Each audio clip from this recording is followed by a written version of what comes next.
have seen my series where we saw if a human could jog through Mario Kart 8, but at that time, I didn't feel you were ready to handle the dark secrets that lay just out of frame, the liminal spaces. But now, I think you are.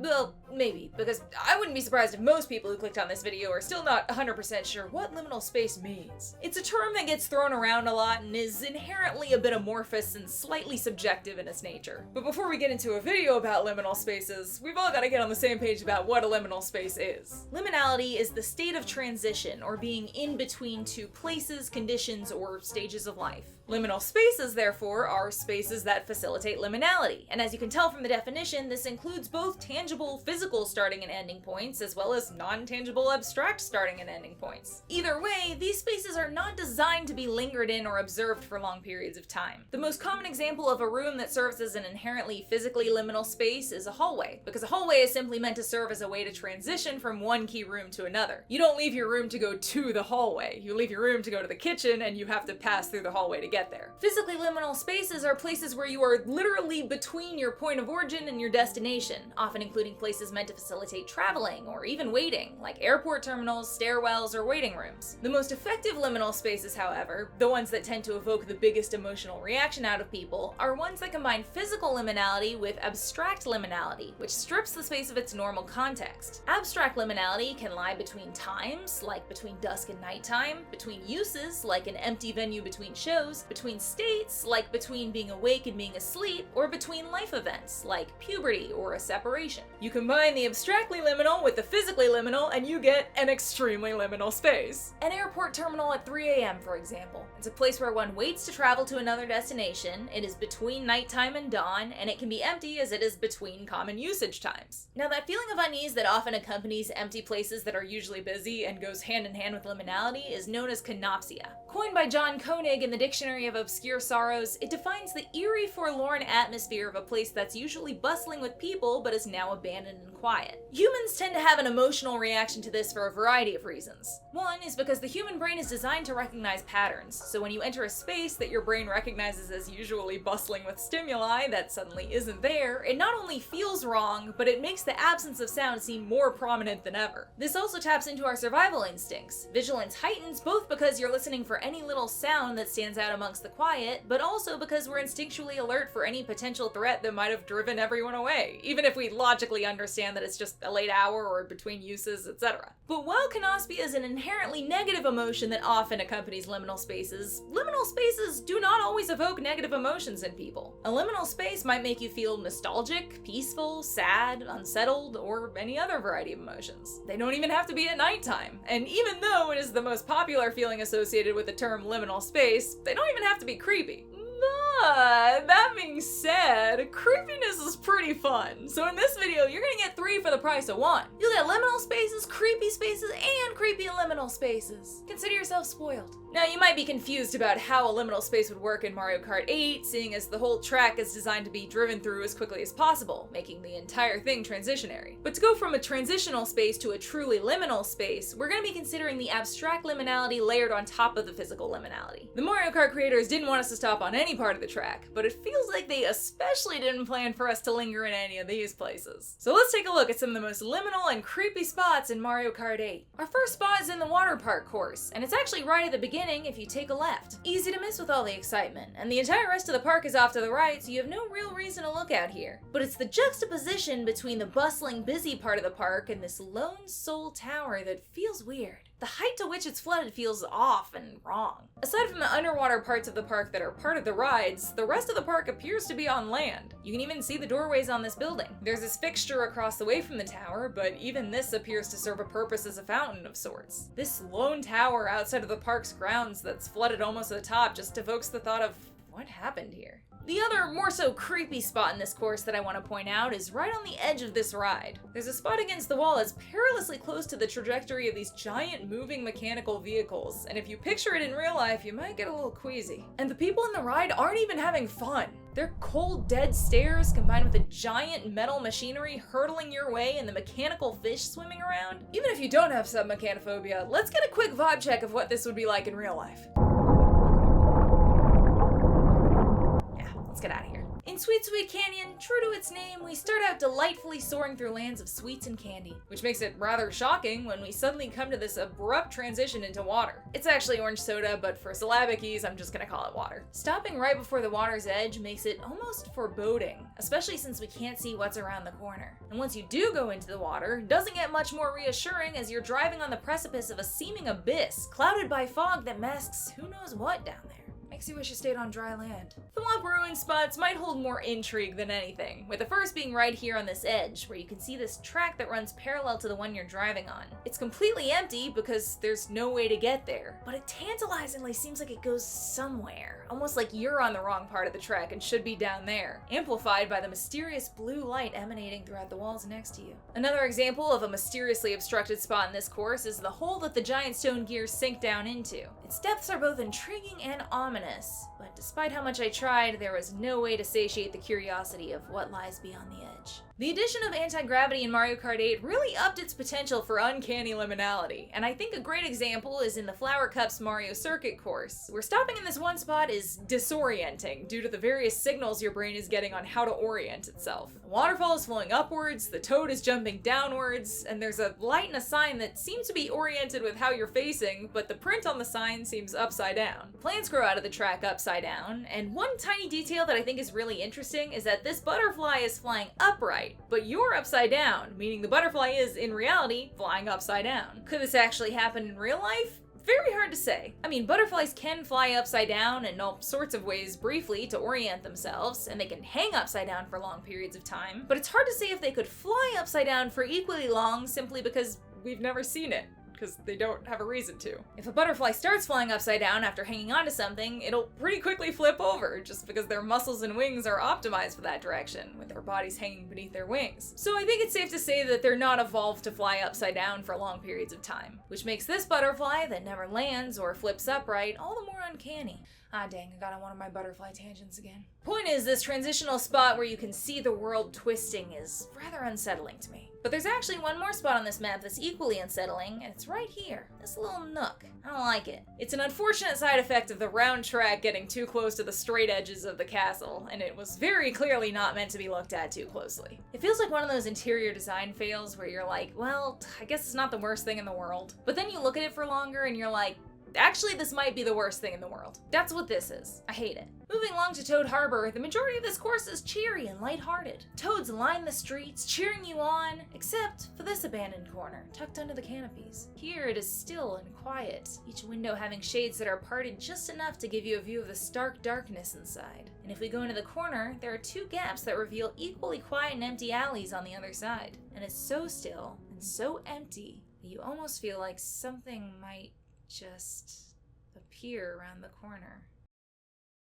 But it doesn't, so let's move on to the Twisted Mansion. To me, the most unsettling liminal space in the Twisted Mansion course is right by these underwater broken cages. The fact that these fish bones emerge from the darkness, swim extremely slowly and vacantly, only to disappear once again into the darkness, makes you wonder what's on the other side. Not to mention, it clearly wasn't a little fish that broke those bars, so something bigger must be on the other side as well. And it gets even worse when you realize that you're driving sideways along a wall with the anti-gravity mechanic. So if you were walking through this place with no water, you would also be walking over these giant metal fans protected by only a thin grating. The vibes are bad. I found one other spot that's creepy rather than liminal when I was checking out the yard. Everything seemed pretty normal, but then you turn and see these trees with off-the-chart sexual tension. But as amused as I was by these heated rivalry trees, it anthropomorphized them in a way that when I turned to face the rest of the area, it suddenly felt like there was an army of sentient tree creatures watching me. I got transported right back to Grim Grinning Ghost from Disney sing-along songs, and that was a place I never wanted to be again. Shy Guy Falls is a liminal space that could potentially evoke more peaceful feelings for you, because despite the hustle and bustle of the stage, there's one bit of cave you're only meant to briefly pass through. But if we stop and really live in it, it feels a bit out of place. Imagine the smell, the dampness, the echo. In fact, let's get a vibe comparison between this and the rest of the level.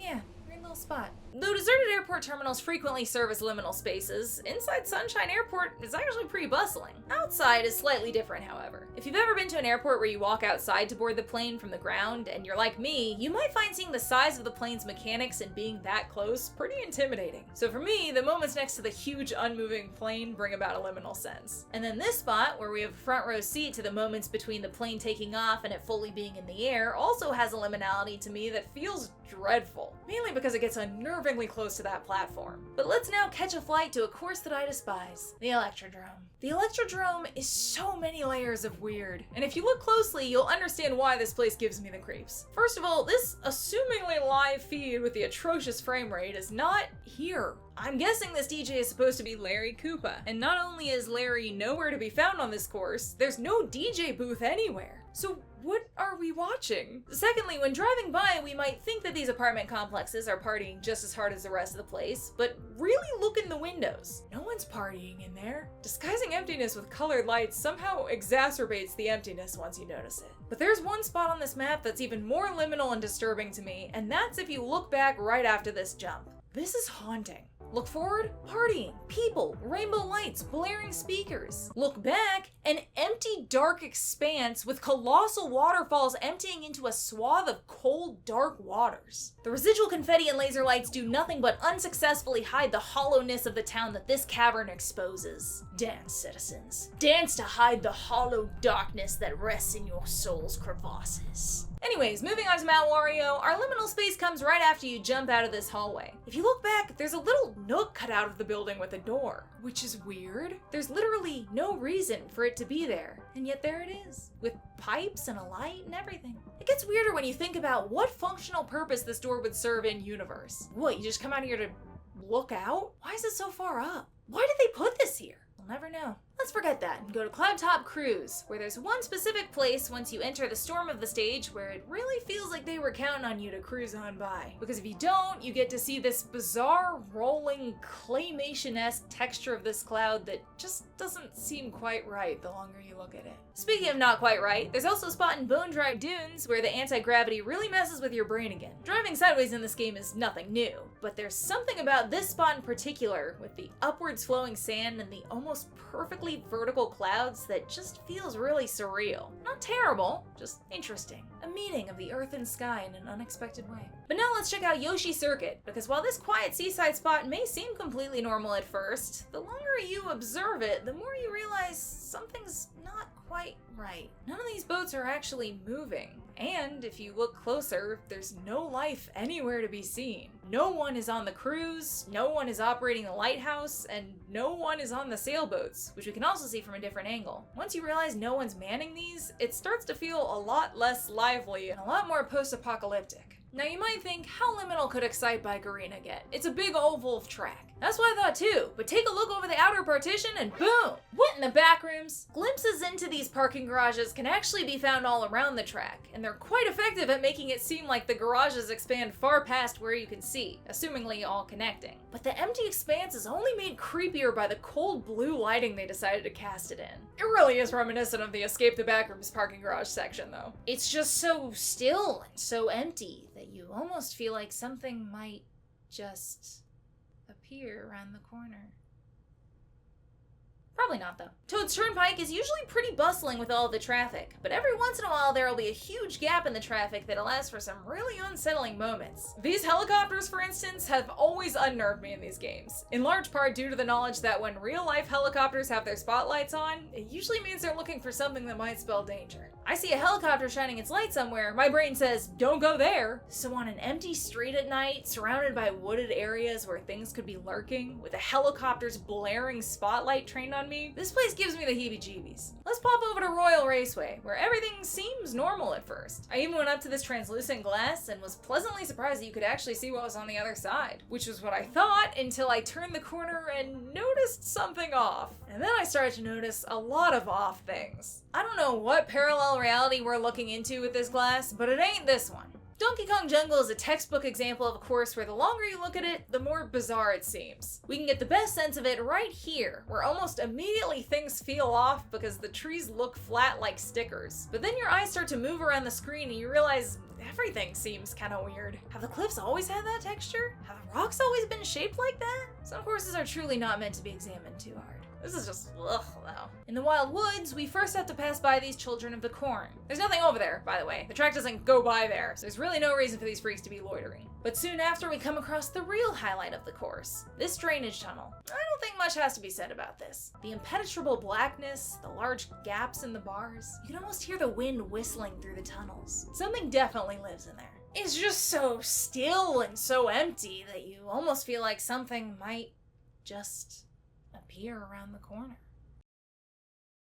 Hey! Moving over to TikTok Clock, there are liminal spots in various places, as certain angles provide glimpses into the abyss that are pretty ominous. Just foggy darkness surrounding cold metal beams above who knows what. I think this one is the worst by far. It's wild how there can be so much going on in the rest of the frame, but once you see this area, you can't help but keep your focus on it. Gotta keep one eye out. Now, Wario's Gold Mine has one of the most confusing liminal spots because it doubles as one of the most gorgeous spots in the game. And that's right at the beginning by this town. Or should I say ghost town? Because as warm and inviting as it looks with all the little lights on and all the houses, it's abandoned. Look around. I'm assuming Shy Guys live here since they work in the mines and you can see a couple of them at exactly one house, but that's out of how many? Take away the cheerful music and this is what you get.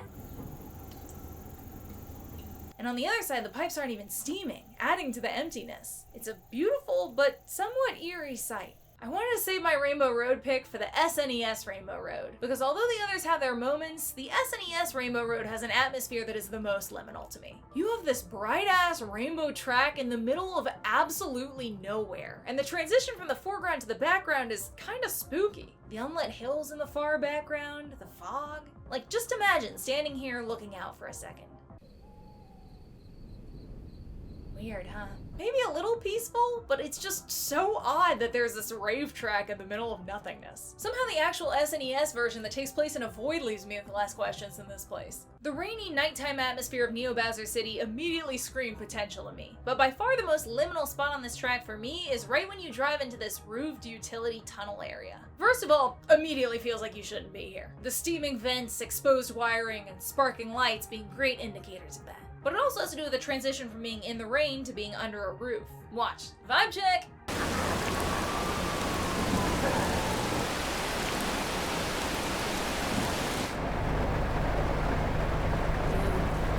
Moving along the Super Bell subway, and how could this place be liminal? Look at how bright and busy and happy it is.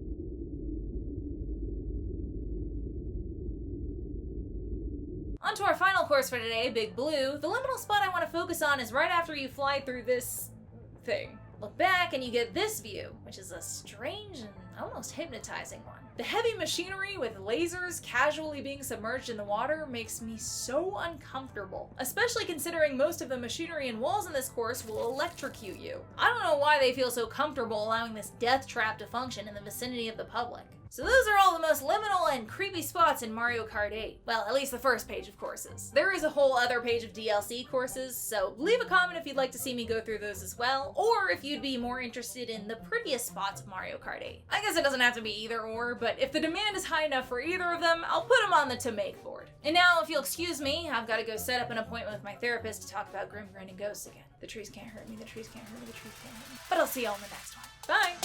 Goombanna is the wonder why she didn't come to play. Gaming vids that'll make you laugh and think and put them on replay. Intelligent, kind and funny, her community's #1. Stick around and kick your feet up. Goombanna has just begun.